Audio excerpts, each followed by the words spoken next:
আসসালামু আলাইকুম। সুপ্রিয় শিক্ষার্থী, আশা করি তোমরা সবাই ভালো আছো। সবাইকে স্বাগত জানাচ্ছি আজকের ভিডিও ক্লাসে। ক্লাস উপস্থাপনায় আছি আমি মোহাম্মদ সেলিম উদ্দিন, প্রভাষক, উৎপাদন ব্যবস্থাপনা ও বিপণন, Kanis Fatema girls school and college. আমরা পড়ছিলাম বিজ্ঞাপন। বিজ্ঞাপনের সংজ্ঞা আশা করি তোমাদের সবার মনে আছে, তারপর একটু বলি। চিহ্নিত উদ্যোক্তা কর্তৃক অর্থ প্রদত্ত মাধ্যম ব্যবহার করে পণ্য বা সেবার নৈর্ব্যক্তিক উপস্থাপনাকে বিজ্ঞাপন বলে। আজকে আমরা বেসিক্যালি যেটা পড়বো সেটা হচ্ছে বিজ্ঞাপনের মাধ্যম, অর্থাৎ কোন কোন মাধ্যমে বিজ্ঞাপন দেওয়া হয়।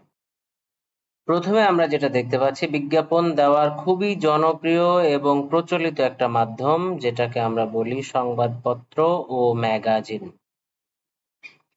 তো সংবাদপত্র ও ম্যাগাজিনের কিছু বৈশিষ্ট্য আছে, আমরা যদি খেয়াল করি তাহলে দেখতে পাবো যে সংবাদপত্র ক্ষণস্থায়ী আবেদন সৃষ্টি করে, সংবাদপত্রের সংবাদ সহজে পরিবর্তনশীল, শুধু শিক্ষিত নাগরিকই বিজ্ঞাপনের বার্তা বুঝতে পারে। অর্থাৎ সংবাদপত্রে যদি আমরা বিজ্ঞাপন দিই তাহলে সেটা ক্ষণস্থায়ী আবেদন সৃষ্টি করে, সহজে পরিবর্তনশীল। আর এটার অন্যতম একটা বড় বৈশিষ্ট্য হচ্ছে এইটা শুধুমাত্র শিক্ষিত নাগরিক যারা, তারাই সংবাদপত্র পড়ে বা তারাই সংবাদপত্রের বিজ্ঞাপনের বার্তা বুঝতে পারে। এই যে তিনটা পয়েন্ট আছে, এটা তেমন একটা জরুরি না, তোমাদের জানার জন্য তোমরা শিখে রাখবে, এই আর কি। দ্বিতীয় জনপ্রিয় যে মাধ্যম সেটা আমরা সবাই চিনি, যদিও এটা বর্তমানে জনপ্রিয়তা অনেকটা হারিয়েছে, সেটা হচ্ছে রেডিও। রেডিওর ক্ষেত্রে কি কি ঘটে? রেডিও ক্ষণস্থায়ী আবেদন সৃষ্টি করে, শিক্ষিত নাগরিকই বিজ্ঞাপনের বার্তা বুঝতে পারে। যারা শিক্ষিত নাগরিক, এখন কথা হচ্ছে যে রেডিও তো আসলে সবার বিনোদনের একটা মাধ্যম, মূর্খ চাষা মানে সবার। তো এখানে শিক্ষিত নাগরিকের কথা কেন বলা হচ্ছে?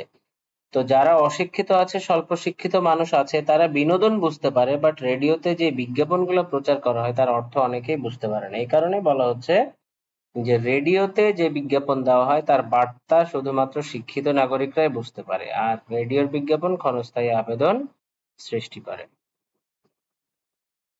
বিজ্ঞাপনের সবচাইতে জনপ্রিয় মাধ্যম হচ্ছে টেলিভিশন। টেলিভিশন কি করে? টেলিভিশন সবচেয়ে জনপ্রিয় ও শক্তিশালী বিজ্ঞাপন মাধ্যম। এটি জোরালো আবেদন তৈরি করতে পারে এবং অধিক কার্যকর। তবে এটার সমস্যা হচ্ছে টেলিভিশন প্রচুর ব্যয়বহুল।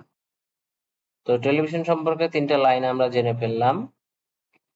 এখন আমরা যেটা দেখছি সেটা হচ্ছে ট্রানজিট বা পরিবহন বিজ্ঞাপন। দুইটা বাস আছে, আমরা যদি একটু ছবিটা খেয়াল করি তাহলে দেখতে পাবো যে দুইটা বাসের গায়ে দুইটা কোম্পানির বিজ্ঞাপন দেওয়া আছে। তো সহজে আমরা বুঝতে পারছি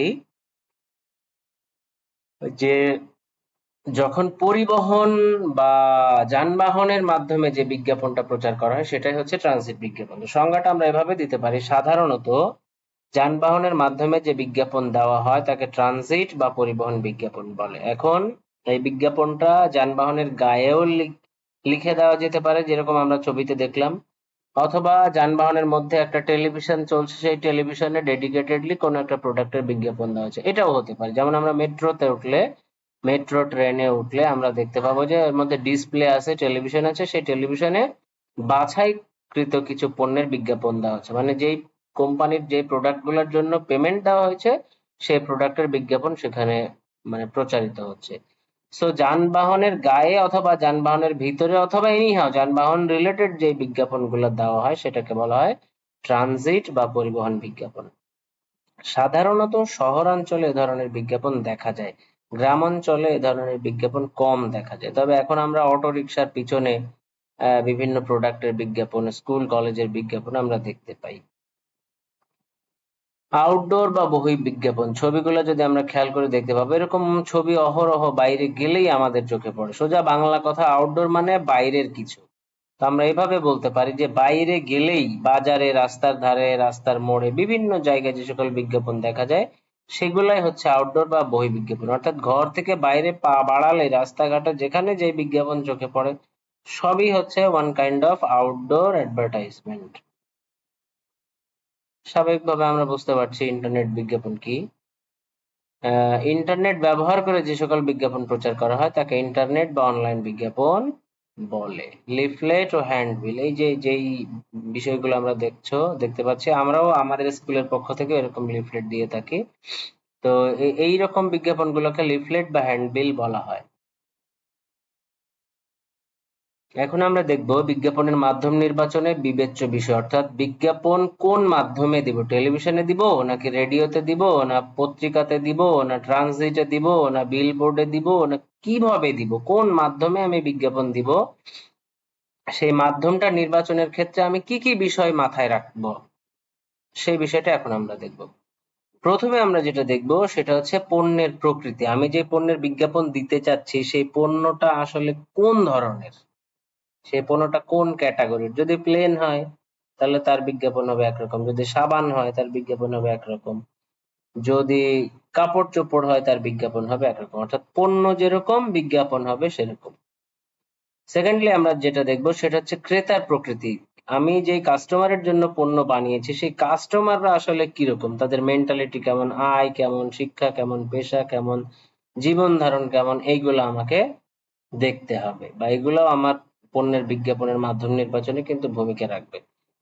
তারপরে যেটা সেটা হচ্ছে ক্রেতার অবস্থান, ক্রেতা কোথায় থাকে, আমার পণ্য যেটা আমি বিজ্ঞাপন দিচ্ছি এই পণ্যের ক্রেতারা আসলে কোথায় থাকে, যেখানে থাকে সেই এলাকায় কোন মাধ্যমটা বেশি অ্যাপ্লিকেবল সেই মাধ্যমে আমি পণ্যের বিজ্ঞাপন দিব। তারপর হচ্ছে বিজ্ঞাপনের বাজেট, সোজা বাংলা কথা, যেরকম পয়সা সেরকম বিজ্ঞাপন। এখন আমার বাজেট কম অথচ আমি টেলিভিশনে বিজ্ঞাপন দিতে চাচ্ছি, সম্ভব না, কারণ টেলিভিশন ব্যয়বহুল একটা মাধ্যম। সেক্ষেত্রে আমার বাজেট যদি কম থাকে তাহলে সেরকম মাধ্যম আমাকে ব্যবহার করতে হবে। তারপরে আর কি করতে পারি আমরা, মাধ্যমের ধরন, যেই মাধ্যমে আমি বিজ্ঞাপন দিব সেই মাধ্যমটা কিরকম সেই মাধ্যমও কিন্তু এই নির্বাচনের জন্য একটা গুরুত্বপূর্ণ বিষয়। তারপরে হচ্ছে মাধ্যমের জনপ্রিয়তা, যে মাধ্যমে আমি বিজ্ঞাপন দিতে চাচ্ছি এই মাধ্যমটা আসলে কতখানি জনপ্রিয়। যেমন রেডিওর কথা একটু আগে বলছিলাম, রেডিও একসময় তুমুল জনপ্রিয় একটা মাধ্যম ছিল, কিন্তু রেডিও এখন মানে রেডিওর জনপ্রিয়তা তলানিতে, রেডিও মানুষ শোনে না বললেই চলে। এখন আমি যদি লাখ লাখ কোটি কোটি টাকা খরচ করে রেডিওতে বিজ্ঞাপন দিই তাহলে তো আসলে বিজ্ঞাপনটা কাজে লাগলো না। এজন্য আমাকে বিজ্ঞাপনের মাধ্যম নির্বাচনের ক্ষেত্রে ওই মাধ্যমটা কতখানি জনপ্রিয় সেদিকেও খেয়াল রাখতে হবে।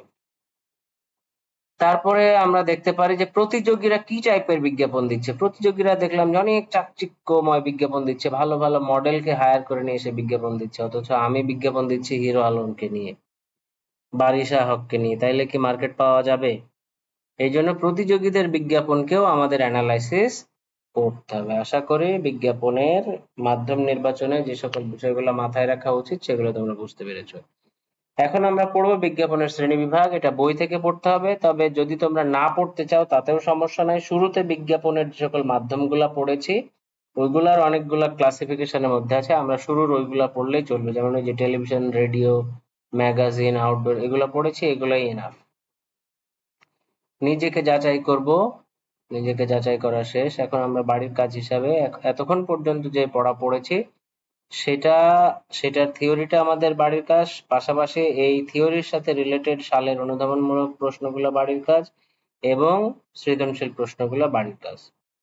তো আজকের ক্লাস এখানেই শেষ। সবাইকে আরো একবার ধন্যবাদ জানিয়ে ক্লাস শেষ করছি। আল্লাহ হাফিজ, আসসালামু আলাইকুম।